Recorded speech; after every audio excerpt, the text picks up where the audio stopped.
मैं कानपुर शहर में रहा करती थी। मेरी शादी जब से गांव में हुई थी, मेरी ज़िंदगी में अजीबोगरीब घटनाएं हो रही थी। पहला हादसा तो ये हुआ कि मेरा पति विदेश कमाने गया था। मैं अपने घर में अकेली थी। घर और ससुराल में मुझे कोई पहचानने वाला, सहारा देने वाला कोई नहीं था। मैं बस अपनी मदद आप चल रही थी। एक रात का जिक्र है कि मैं अकेले अपने कमरे में सो रही थी। सोने की तैयारी ही चल रही थी कि मुझे बाहर किसी की कदमों की आवाज़ आई। आवाज़ इतनी तेज़ थी कि मेरे ज़हन पर एक खौफ सा सवार हो गया। उसके बाद मुझे बिल्कुल भी नींद नहीं आई। फिर मेरा दिल डर के मारे काँप रहा था। भोर तक मुझे नींद न आई। उसके बाद न जाने कब मेरी आँख लग गई। 1 घंटा सोए ही हुए थे कि सास ने कमरे का दरवाज़ा बजाया। बहू अभी तक सो रही हो, उनकी आवाज़ सुनकर मैं चौंक गई। मुझे अभी 1 ही घंटा हुआ था लेटे हुए। मैं आंखें मलती बाहर आई। वह मेरी सुर्ख आंखें देखकर हैरान रह गई। क्या हुआ बेटी, सब ठीक तो है? तब मैंने उन्हें सब बता दिया कि रात को किसी की कदमों की आवाज़ सुनकर मैं डर गई थी।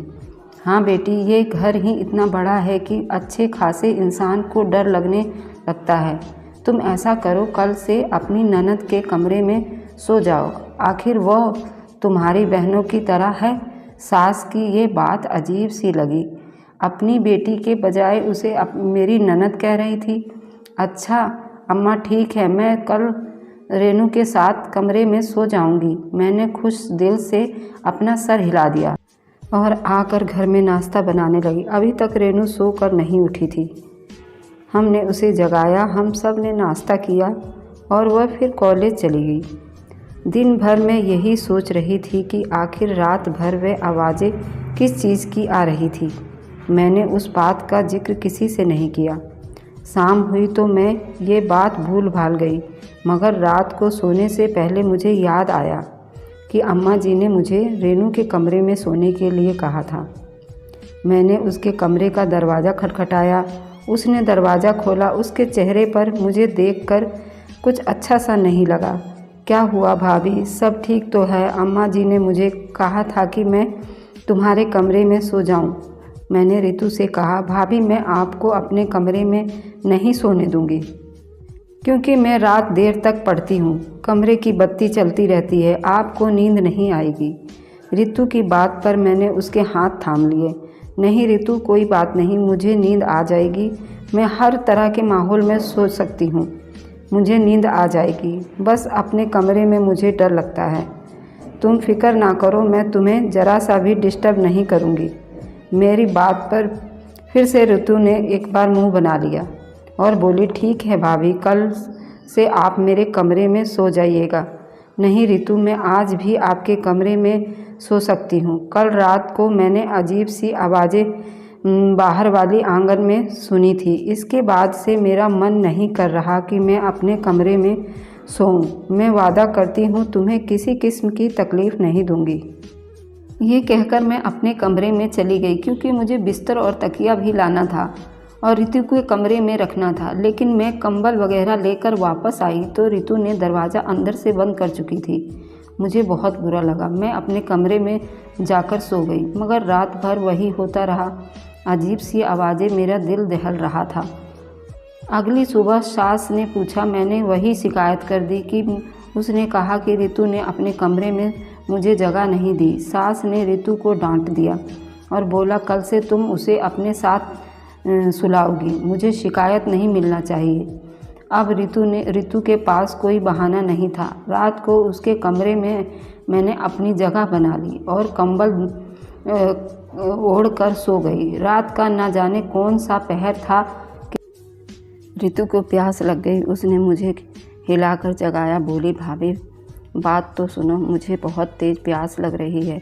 ऐसा करें, मेरे लिए जाकर पानी का गिलास ले आएं।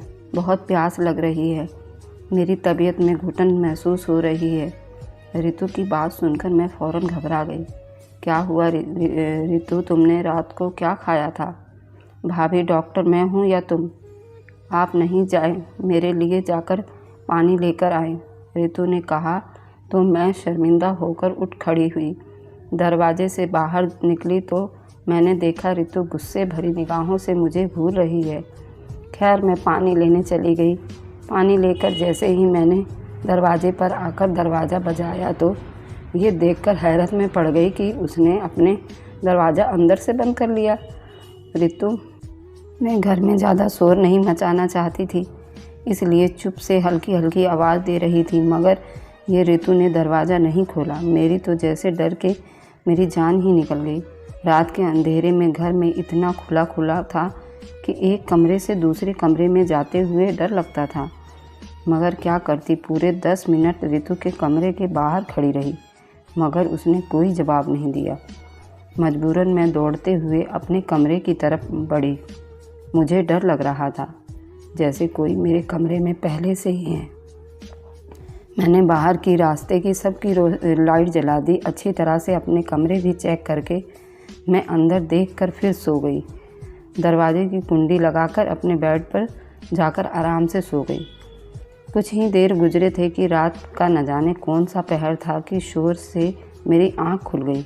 बिल्कुल पहले जैसा ही शोर था मुझे दोबारा सुनाई दिया। कानों में महसूस हुआ तो घबराहट सर पर सवार हो गया। डर के मारे मैं अपने बिस्तर में ही दुबकी रही।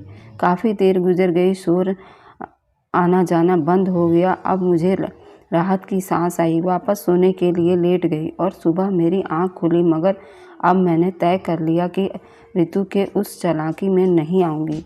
आखिर वह मुझे अपने कमरे में सोने क्यों नहीं देती। मैंने ना सास से गिला किया, ना ही ऋतु से कोई शिकायत की, लेकिन मुझे फिर रहा नहीं गया। हल्का सा जिक्र किया तो ऋतु मुझ पर ही चढ़ बैठी। भाभी, रात को मैंने आपको पानी लेने भेजा था, उसके बाद न जाने तुम कहाँ चली गई। मैं आपका इंतज़ार करती रही, लेकिन आप मेरे कमरे तक वापस नहीं आई। ये सुनकर तो मेरे होश ही उड़ गए। मैं उसकी बात पर हैरान रह गई। लोग भी कितने मतलबी और झूठे होते हैं। खैर क्या कर सकते हैं। मैं अगली रात फिर से ऋतु के कमरे में सोने गई। रात को वही तमाशा हुआ। उसने मुझे पानी के लिए जगाया। मैंने उसे वादा लिया कि वह दरवाज़ा बंद नहीं करेगी, लेकिन उसने फिर से वही हरकत की, दरवाज़ा बंद कर लिया। और जब मैं आई तो मुझे अपने कमरे में जाकर सोना पड़ा। अब मैं सोच ली कि मैं ऋतु को पानी देने नहीं उठूँगी। अगले दिन ऋतु से किसी बात का कोई शिकायत नहीं किया। उसी तरह दिन गुजर गया। रात को मैं उसके कमरे में सो गई। रात के ठीक 2 बजे उसने मुझे फिर वैसे ही जगाया। बोली कि भाभी, घबराहट हो रही है, मेरे लिए ज़रा सा पानी तो लेकर आओ। मगर अब की बार मैंने आँख नहीं खोली। मैंने सोने की भरपूर एक्टिंग की, मुझे जगाने की कोशिश करती रही, मगर मैंने भी आँख ना खोली। वह समझ गई कि मैं अब उठने वाली नहीं हूँ। फिर उसने मुझे 2-3 ऊंची आवाज़ में पुकारा। मैंने जवाब ना दिया तो उसे यकीन हो गया कि मैं सो रही हूँ। तब धीरे से बैठ गई। अपने कमरे की अलमारी खोली जिसकी चाबी उसी ने अपने पास रखी हुई थी। उसने एक पोटली सी निकाली, एक नज़र दोबारा मुझ पर डाली और फिर अपने कमरे की खिड़की खोली। फिर इधर उधर देखती रही। फिर उसने खिड़की में छलांग लगा दी और बाहर को चली गई। ये देखकर मेरे तो हाथ पैर ठंडे पसीने छूटने लगे। हे भगवान, ये जवान लड़की रात के वक्त कहाँ जा रही है। उसे कुछ तो मालूम होना चाहिए कि घर की इज्जत है। उसके भाई परदेश कमाने गए हैं ताकि अपनी बहन को पढ़ा सकें, और उसे देखो क्या चक्कर चला रही है। एक बार मेरा दिल चाहा कि मैं जाकर अपनी सास को सब बता दूं कि ऋतु आधी रात को किससे मिलने गई है, मगर फिर सोचा कि उसमें हम सब की बदनामी है। पहले मैं ऋतु को खुद समझा कर देखूंगी। मैं भी बिस्तर पर लेटी ही थी कि दोबारा खिड़की खुलने की आवाज़ आई। मैंने उठकर खिड़की भी बंद नहीं की थी। शायद मैं बहुत डर गई थी। ऋतु की वजह से चुप ही लेटी रही। देखा तो ऋतु कमरे की खिड़की दोबारा अंदर आ रही थी। उसने वह घड़ी वैसे ही अलमारी में बंद की और फिर चाबी अपने पास रखकर सो गई। मैं हैरत से उसे देखती रह गई। तो ऋतु बड़ी ही दिलेर निकली थी। अब मेरी समझ में आया, ऋतु मुझे रात को पानी पीने के बहाने से बाहर क्यों भेजती थी। खैर मैं चुप हो गई। मेरे हाथ में एक सिरा तो आया। अगले दिन रितु के कमरे में सोने से पहले उसे सख्ती से मना कर दिया कि वह रात को मुझे जगाया ना करे। मेरी नींद में दखल पड़ता है। अगर पानी पीना है तो खुद जग भरकर यहाँ डाल कर रख लो। बल्कि मैंने खुद ही पानी डालकर उसके टेबल के पास रख दिया। अब उसके पास कोई बहाना ही नहीं बचा था कि वह मुझे जगाए रात को। उस पहर फिर से वो अपने बिस्तर पे से उठी और अलमारी में झांकने लगी। मैं सो चुकी थी। मेरे कान उसके आहट पर लगे हुए थे। उसने बिल्कुल वैसे ही खिड़की खोली और बाहर को कूद गई। हैरत से उसे ज़्यादा देखती रही मैं। मुझे सब्र ना हुआ। मैं भी धीरे से अपने बेड से उतरी और रितु की तरह मैं भी खिड़की से कूदकर रितु की पीछा करने लगी। खिड़की की ऊंचाई ज़्यादा नहीं थी। ये घर की पिछली तरफ खुलती थी। मेरे पाँव में जूते भी नहीं थे, इसलिए मेरे पाँव में बहुत चुभन हो रही थी, क्योंकि आसपास कांटे और छोटे छोटे कंकड़ियाँ मेरे पाँव में चुभे जा रहे थे। तो मुझे रास्ते में चलने में तकलीफ़ हो रही थी। शायद रितु ने पहले से इंतज़ाम कर रखा था, वरना वो इतनी तेज़ रफ्तार में चले जा रही थी। रितु काफ़ी तेज़ कदम उठाती आगे की तरफ बढ़े जा रही थी। मैं भी उसके पीछे पीछे गई, मगर मुझे डर लग रहा था। मगर फिर भी सोचा कि अगर मेरी ननद इतनी बहादुर और दिलेर हो सकती है तो मुझे क्या मसला है, जबकि मैं तो हक और सच की तलाश में जा रही हूँ। उस घर की इज्जत बचानी चाहती हूँ। थोड़ी दूर जाकर रितु ने पीछे मुड़कर देखा, मगर भगवान का शुक्र है कि उसकी नज़र मुझ पर नहीं पड़ी। यह एक पुराना सा बाग था, शायद वो कब्र होगा, और वहाँ अंदर चली गई। जाकर उसने न जाने क्या किया। मैंने ज़मीन पर बैठी और मिट्टी खोदने लगी। मेरे तो हाथ पांव सुन्न हो गए। मेरी तो सर से ज़मीन ही निकल गई। मैंने और कुछ ना किया और उल्टे कदम वहाँ से वापस आ गई। अब मैं सोचने लगी कैसे रितु को काबू कैसे करूं।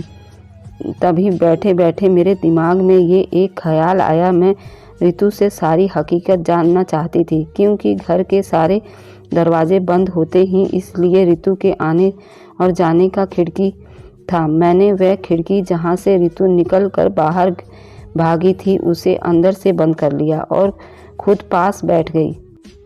मैं रितु के आने का इंतज़ार कर रही थी। तकरीबन 1-2 घंटे बाद मुझे रितु के आने की आहट हुई। मैं चौकन्नी होकर बैठ गई। रितु ने हल्के से खिड़की खोलने की कोशिश की, मगर खिड़की अंदर से बंद थी। तभी मैंने सरगोशी की आवाज़ में कहा, रितु, मुझे तुम्हारी हकीकत का अंदाज़ा हो गया है, लेकिन जब तक तुम मुझे पूरी बात नहीं बताओगी मैं खिड़की नहीं खोलूँगी। सुबह तक तुम घर से बाहर रहोगी, ना तुम्हारे घर वाले तुम्हारे बारे में क्या सोचेंगे, इसका अंदाज़ा तुम खुद ही लगा लो। मेरी बात पर रितु गुस्से में आ गई। भाभी, तुम पागल तो नहीं हो गई हो? जल्दी से दरवाज़ा खोलो, मुझे अंदर आना है और मुझे बाहर सर्दी लग रही है।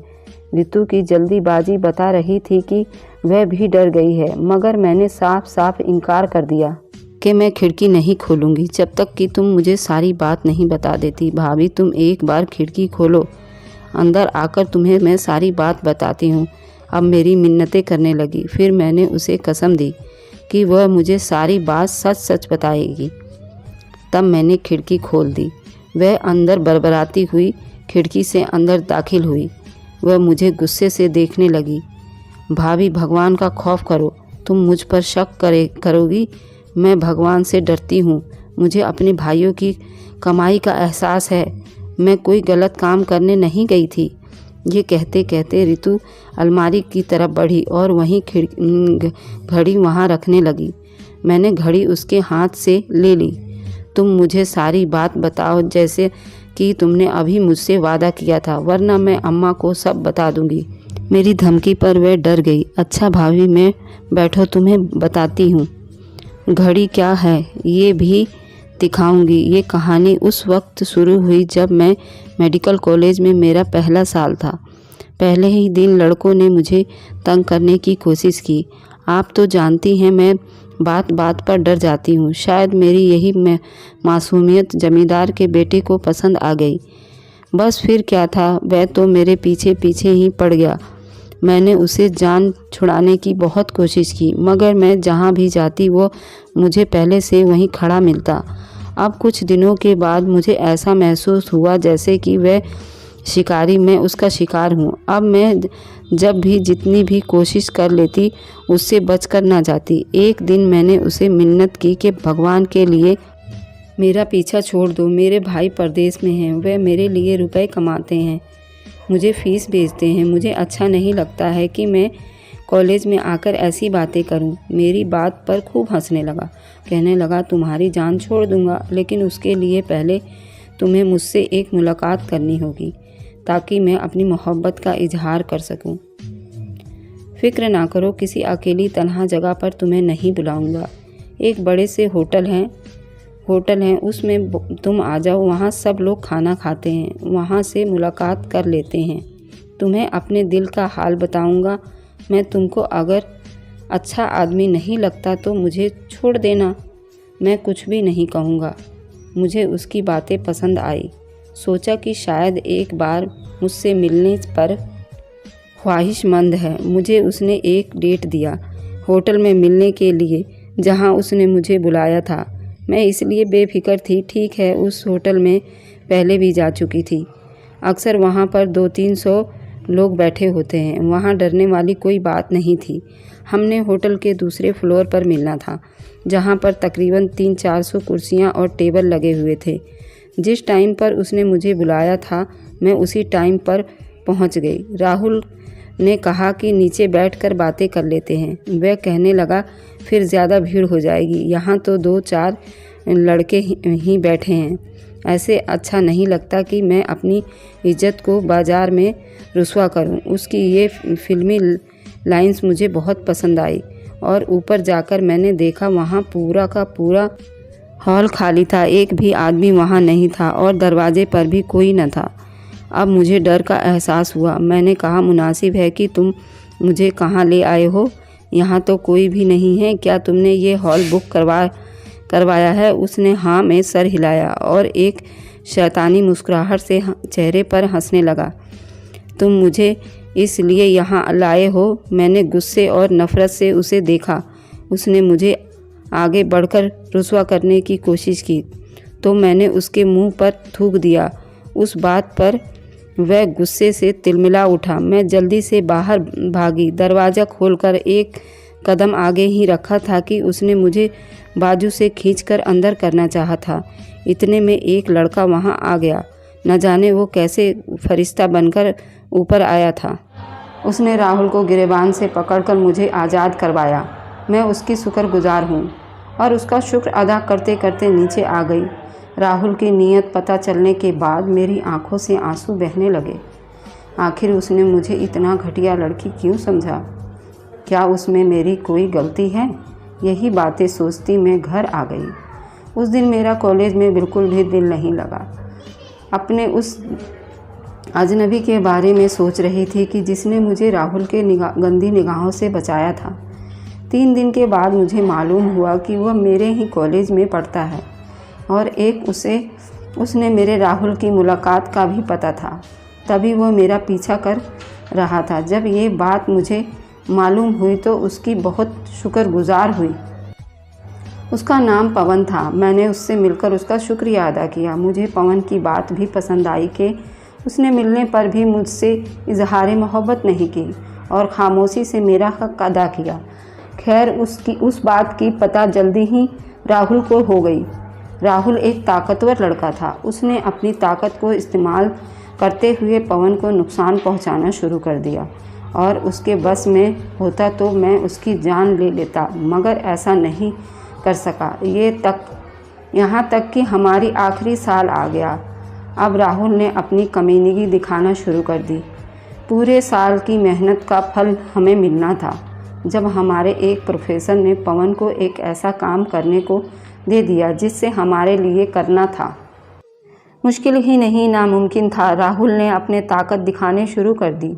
ऐसा जाल बिछाया कि पवन कम से कम उस तजुर्बे में फेल हो जाए और उससे प्रोफेसर के सामने जिल्लत उठाना पड़े। उस तजुर्बे के लिए हमें इंसानी हड्डियों से ढांचा बनाना था। जिसके बारे में किसी को मालूम नहीं था कि वो कहाँ से मिलेगा। पवन ने बहुत कोशिश की, मगर राहुल के ताकत की वजह से ये भी नामुमकिन था। कॉलेज के आसपास की जान पहचान बहुत थी, इसलिए पवन को हर बार नाकामी का मुंह देखना पड़ता था। ऐसे में उसका साथ देने के लिए मैंने ठान ली, क्योंकि उसने ऐसे वक्त पर मेरी मदद की थी। बिल्कुल जब मैं बेबस थी, तब मैंने पुराने कब्रों की तलाश शुरू कर दी। मुझे किसी ने बताया था कि यहाँ जिन और भूतों के हवाले से मशहूर भी है और वहाँ पर इंसानियाँ हड्डियाँ अक्सर पड़ी मिल जाती हैं। इस बात ने मुझे हिम्मत दे दी। तभी मैं दिन को तो ये काम नहीं कर सकती थी, क्योंकि ये मेरे कॉलेज के पास ही राहुल की नज़र पड़ती तो वह मेरे लिए मुश्किल खड़ी कर देता। इसलिए मैंने सोचा कि मैं काम रात के अंधेरे में करूँगी। मैं दिन को वो जगह देखकर आती और रात को वहाँ जाती। आज कुछ आखिरी चीज़ें रह गई थी जो मुझे मुकम्मल करनी थी। देखो, सब कुछ पूरा हो गया है। उसने खुशी खुशी अपनी अलमारी खोलकर मुझे दिखाई तो मैं हैरान रह गई। मैंने उसे सोने का कह दिया और खुद अपने बिस्तर पर आकर लेट गई। वादा किया कि मैं ये बात किसी को नहीं बताऊंगी। मेरी ननद की पढ़ाई मुकम्मल होने के बाद मैंने अपनी कोशिशों से उसकी शादी पवन से करवा दी, क्योंकि सच कहते हैं लोग, सच्ची मोहब्बत करने वालों के बीच नहीं आना चाहिए। मेरी इस कोशिश में राहुल भी शामिल था और उन दोनों की शादी हमने दोनों ने मिलकर करवा दी। अब वह खुशी खुशी अपने पवन के साथ ज़िंदगी गुजार रही है। इस बात की खुशी है कि उसकी पढ़ाई भी मुकम्मल हो गई है और दोनों बड़े प्यार से अपने घर में रहते हैं और दोनों के अब 2 प्यारे बच्चे भी हैं। हर राज के पीछे ज़रूरी नहीं कुछ गलत निकले, कुछ अच्छा भी हो सकता है। धन्यवाद दोस्तों, स्वस्थ रहें, खुश रहें। Thanks for watching, like and subscribe my channel.